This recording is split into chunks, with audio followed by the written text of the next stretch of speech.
Your mere existence feels like a crime. Every success you achieve gets minimized. Every mistake gets magnified. Every word you speak seems to ignite something in them: anger, disgust, disappointment. And you spend your entire childhood wondering, what did I do wrong? Welcome to the psychology of being the family scapegoat. You didn't choose this role. It was assigned to you before you could even understand what was happening, before you had words for the feeling that you were different, wrong, the problem. And decades later, even after you've left, even after you've built your own life, you still carry this question: was it really them? Or was it always me? Today, we're going to answer that question, and what you discover might finally set you free. If this resonates, hit that subscribe button and like this video. More people need to understand this hidden family trauma. Let's dive in. Here's what nobody tells you about being the family scapegoat. It's not about what you did. It never was. In dysfunctional families, especially those with narcissistic parents, one child gets singled out to carry all the family's shame, rage, and dysfunction. The family singles out one person to take the blame for all the problems in the family. Rather than look at themselves, the family points a collective finger at the scapegoat. This allows them to carry on in their dysfunctional patterns without changing. They pretend to themselves they're all right while the scapegoat is all wrong. And here's the cruelest part. The scapegoat is the one who tells the truth about obvious defects in the family. Rather than support, she experiences gaslighting from the rest of the family. You see what's wrong. You speak up. You question. You resist. And for that, you become the enemy. Because narcissistic families don't want truth. They want compliance. They want someone to blame so they never have to look at themselves. And you? You were chosen. Let me show you how this works psychologically. Projective identification is the psychological mechanism that drives family scapegoating. Narcissistic parents project their inner psychic split, separated good and bad parts, onto their children. The narcissistic parent sees their disowned negative self parts in their scapegoated child. Through projective identification, they induce in their devalued child behaviors and self-beliefs that support their projections.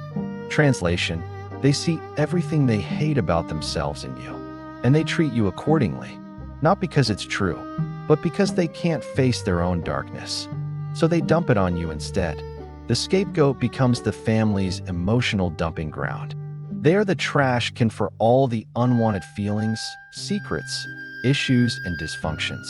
The narcissistic parent needs constant validation, constant supply. And when they feel bad, when uncomfortable emotions arise, they don't know how to process them.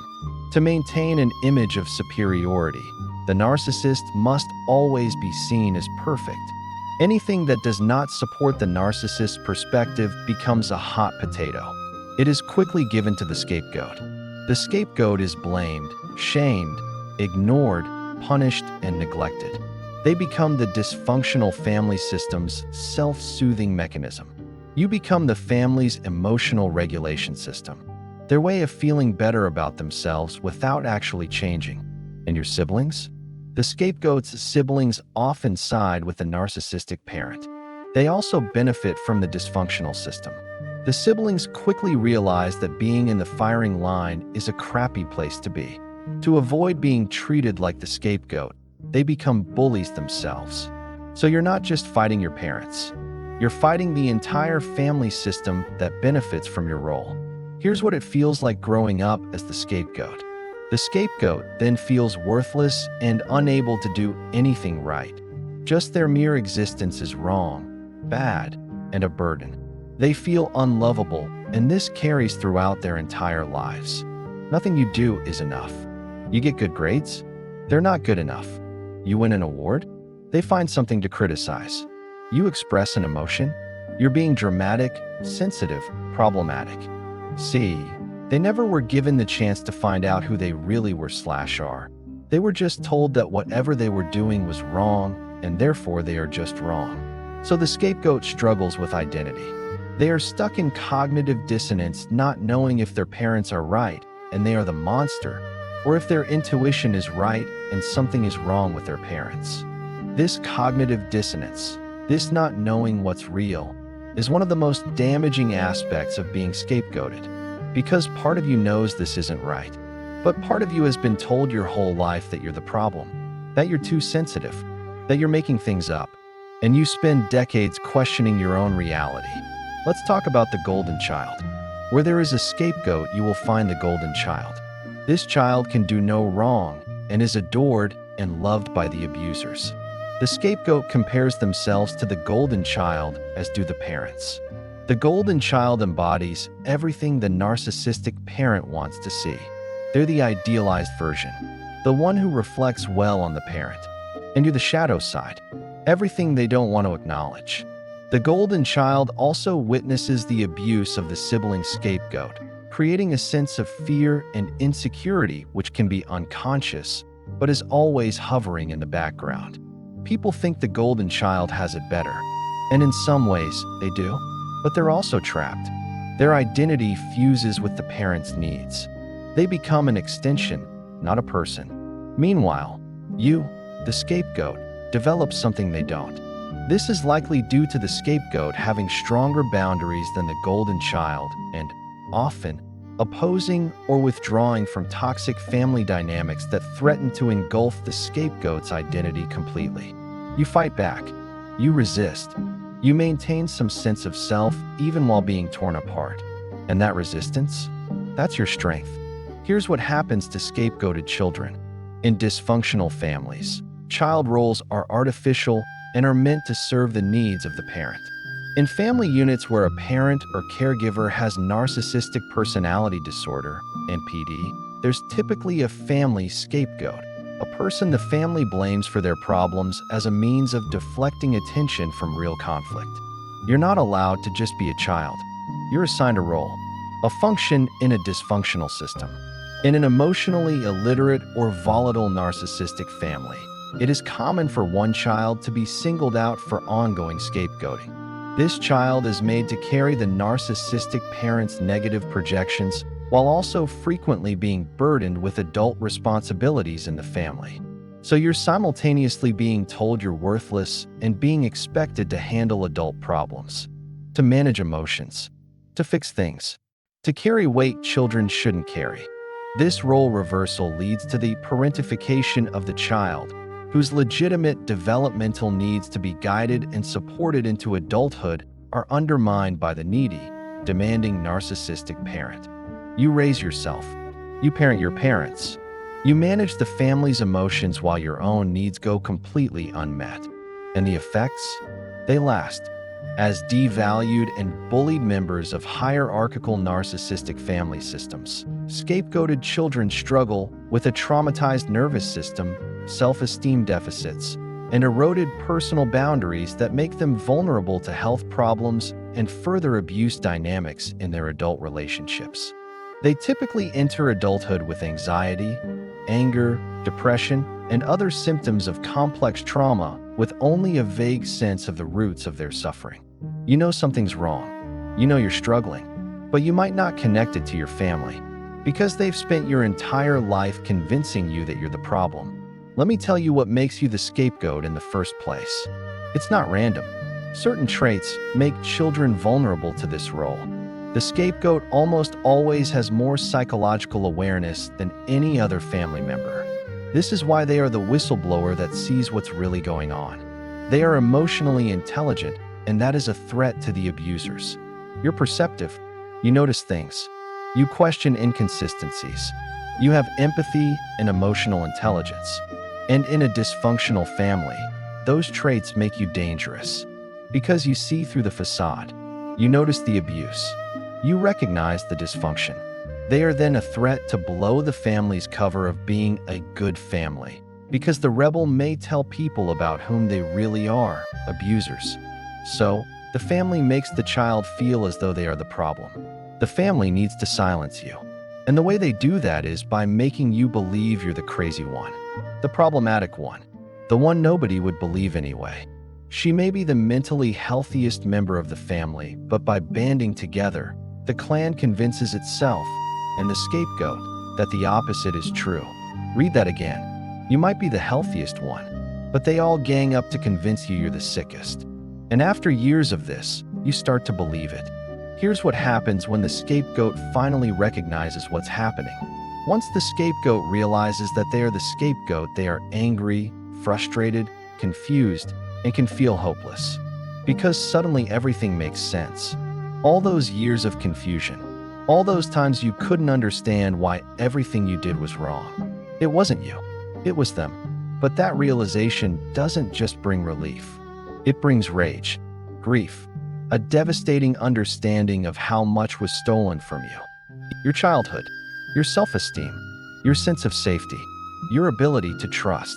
Compounding the situation for the scapegoated child, the parents typically also induce other members of the family and the family's social circle to accept their narratives about that child in what amounts to an ongoing smear campaign. Even extended family believes you're the problem, even family friends. Because your parents have spent years building a narrative where you're the villain and they're the victims. Other children in the family, particularly younger ones, may accept without question the scapegoated child's role as the recipient of anger and blame. Ones who do recognize the injustice of the scapegoat's position are often too intimidated to challenge the parents for fear they will be targeted themselves.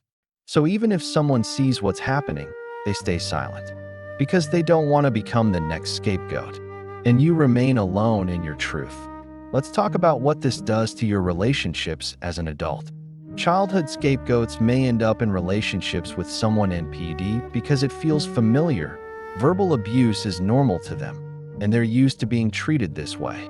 Unfortunately, one of the worst things that happens to scapegoats is even after they finally break free of this horrible family dynamic, their tendency is to choose another narcissist as a partner in life, because it is all we know: abuse.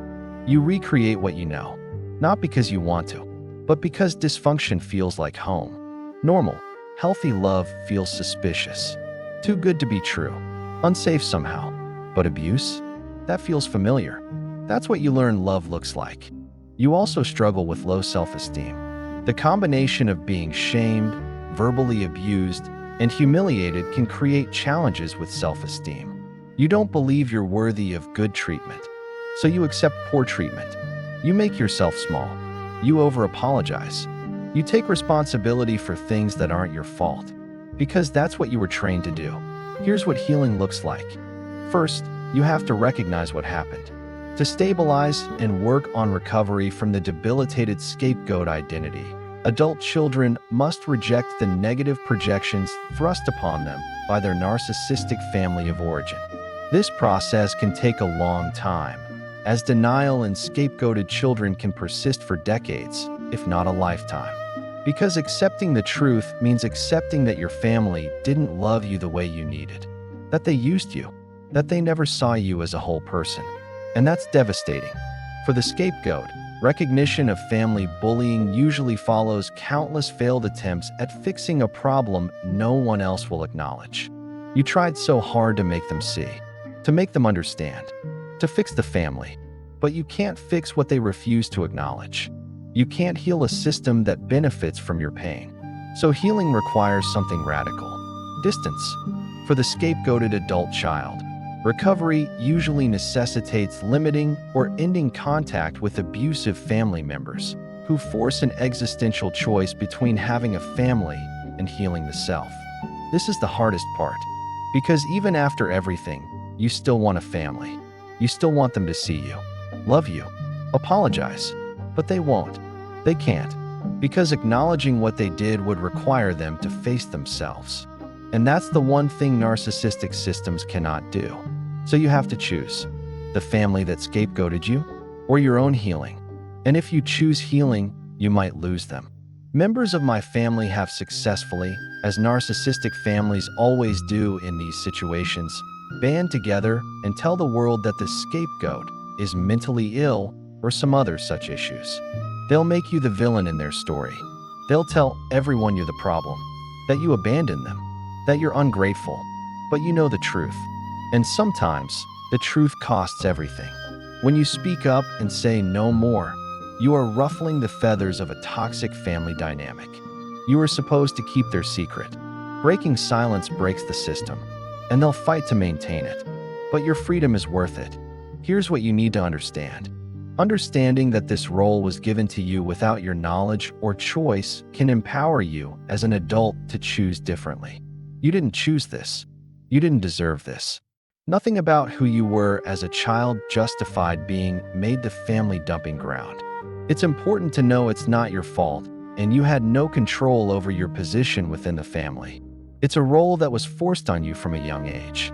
You were a child who needed love, safety, guidance, protection, and instead, you got blame, shame, criticism, neglect. That's not your failure. That's theirs. And the traits that made you the scapegoat? Your emotional intelligence, your perceptiveness, your truth-telling, your refusal to enable dysfunction? Those aren't flaws. Those are strengths.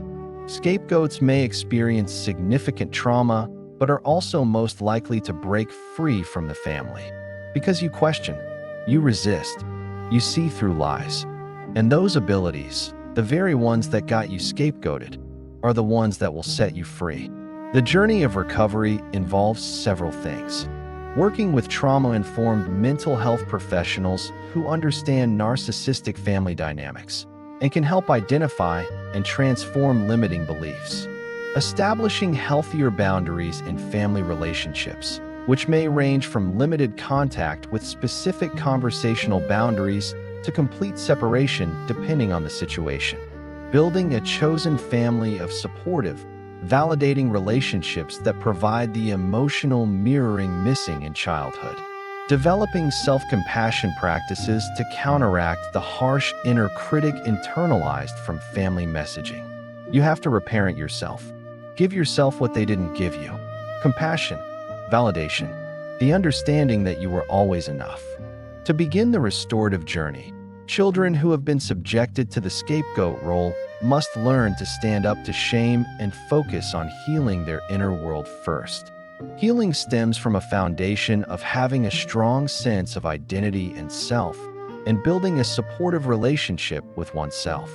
You have to become for yourself what they never were. The protector, the believer, the one who sees your worth. And slowly, painfully, beautifully, you reclaim yourself. The person you were before they told you who to be. The person you've always been underneath all their projections. That person is still there, waiting, and they're worthy of everything you were denied. Here's what I want you to hear. If you were the family scapegoat, listen carefully. You are not the problem. You never were. You were targeted because you were a threat to their dysfunction, because you saw the truth, because you wouldn't enable the lies. And they punished you for your clarity. But that clarity, that's your gift. That's what will save you. You see patterns others miss. You recognize dysfunction. You won't settle for fake peace. And yes, those traits got you scapegoated. But they're also what make you capable of real healing, real change, real freedom. The family that scapegoated you will never give you what you need. They can't. They're too invested in the lie. But you can give it to yourself. And you can find it in people who actually see you, who value you, who don't need you to be wrong so they can feel right. Those people exist. That love exists. And you deserve it. Not because you've earned it, but because you're human. And being human is enough. Your worth was never up for debate. They just couldn't see it. But that's their blindness, not your inadequacy. So release the shame. Release the belief that you're fundamentally flawed. Release the idea that you somehow deserved your role. You didn't. You never did. And the life you're building now, the one where you're choosing health over dysfunction, truth over performance, freedom over belonging to people who hurt you, that's not selfish. That's survival. That's courage. That's love for yourself. And that love, that's the one that will finally heal you. Now I'm genuinely curious, and your answer matters. If you were the family scapegoat, what was the moment you finally realized it wasn't you? When did the fog lift and you saw the truth? Drop your story below. Your words might be exactly what someone else needs to hear to start their own healing. If this made you think differently, hit subscribe. We go deeper every day. Don't forget to like the video. It helps more people find messages like this. Personal Pulse HQ isn't just a channel. It's a mindset.